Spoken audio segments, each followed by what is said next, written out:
La conférence de presse tenue par Marco Rubio, Michael Waltz et Stephen Witkoff après leur discussion avec les représentants russes en Arabie saoudite était un moment charnière dans les efforts diplomatiques visant à résoudre le conflit en Ukraine. L'atmosphère était tendue mais optimiste, reflétant l'importance des enjeux et la complexité des négociations. Marco Rubio, le visage sérieux et la voix ferme, a ouvert la conférence en soulignant les 4 principes sur lesquels les deux parties se sont accordées. Nous avons convenu de 4 principes qui, je pense, sont essentiels, a-t-il déclaré. Premièrement, nous allons nommer des équipes pour rétablir rapidement le fonctionnement de nos missions diplomatiques respectives à Washington et à Moscou. Deuxièmement, nous allons désigner une équipe de haut niveau pour négocier une fin durable et acceptable du conflit en Ukraine. Troisièmement, nous allons commencer à examiner les opportunités de coopération géopolitique et économique qui pourraient découler de la fin de ce conflit. Enfin, nous allons rester engagés dans ce processus pour nous assurer qu'il avance de manière productive. Rubio a ensuite abordé la question de la fin durable du conflit, insistant sur l'importance d'une résolution permanente plutôt que temporaire. Le président Trump a clairement exprimé son désir de mettre fin à cette guerre, de mettre fin aux morts et aux destructions qui se poursuivent mois après mois en Ukraine. Cela n'est dans l'intérêt d'aucun pays, ni du monde entier, a-t-il affirmé. Nous savons qu'il y aura des discussions sur les territoires et les garanties de sécurité. Ce sont des éléments fondamentaux qui sous-tendront toute discussion. Michael Waltz, prenant la parole après Rubio, a souligné le rôle central de Donald Trump dans ces négociations. Le président Trump est le seul leader au monde capable de rassembler les parties pour entamer des discussions sérieuses, a-t-il déclaré. Il a déjà réussi à changer la conversation mondiale, passant de la question de savoir si la guerre allait se terminer à celle de savoir comment elle va se terminer. C'est une réalisation majeure. Waltz a également abordé la question des sanctions, soulignant qu'elles étaient une conséquence directe du conflit. Les sanctions ont été imposées en réponse à ce conflit. Pour y mettre fin, toutes les parties devront faire des concessions, a-t-il expliqué. Nous ne préjugerons pas de ce que ces concessions seront, mais il est clair que l'Union européenne devra également être impliquée, car elle a imposé des sanctions également. Stephen Witkoff, quant à lui, a partagé son impression sur l'atmosphère des discussions. Les échanges étaient positifs, constructifs et axés sur des solutions, a-t-il rapporté.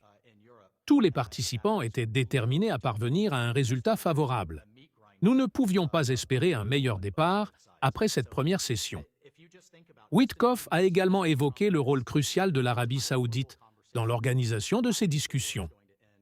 Nous sommes extrêmement reconnaissants envers nos hôtes saoudiens, en particulier le prince héritier Mohammed bin Salman, pour avoir facilité ces discussions, a-t-il déclaré. Leur rôle a été indispensable pour rendre cette rencontre possible. Lors de la séance de questions-réponses, les journalistes ont cherché à en savoir plus sur les détails des négociations, notamment sur la question des territoires annexés par la Russie depuis le début de la guerre en février 2022.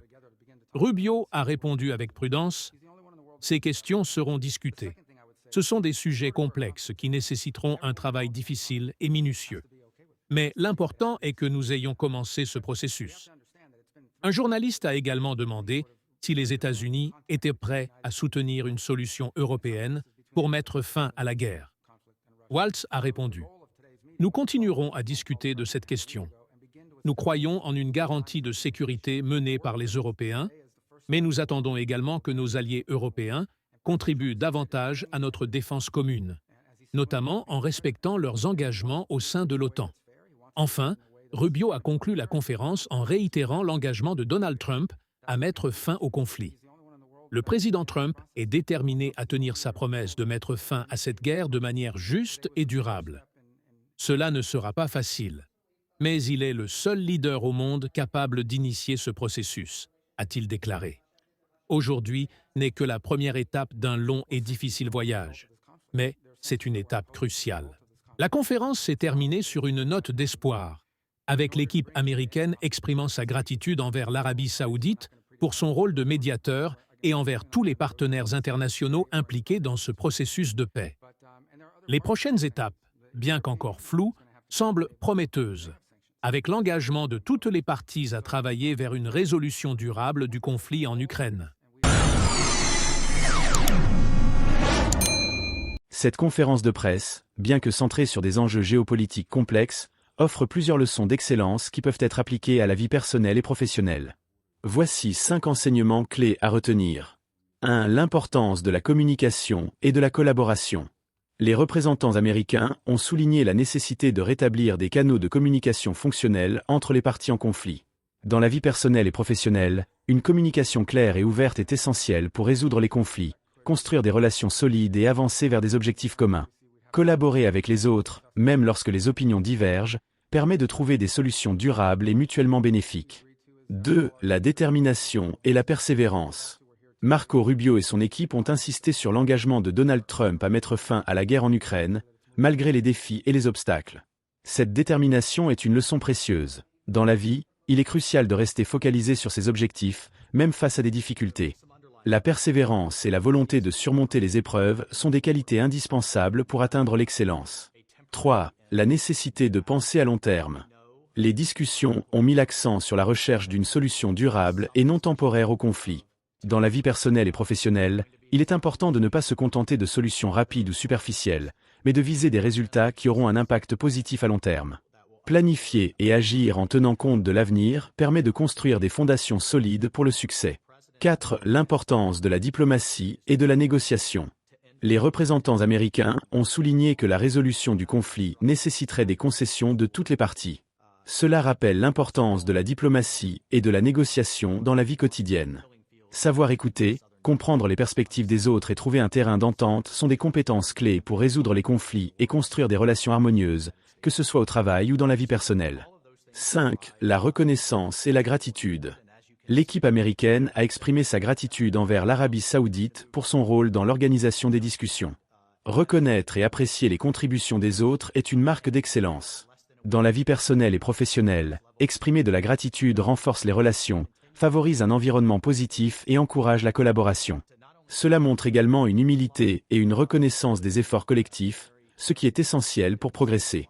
En résumé, cette conférence de presse nous rappelle que l'excellence repose sur une communication efficace, une détermination sans faille, une vision à long terme, des compétences en négociation et une attitude reconnaissante.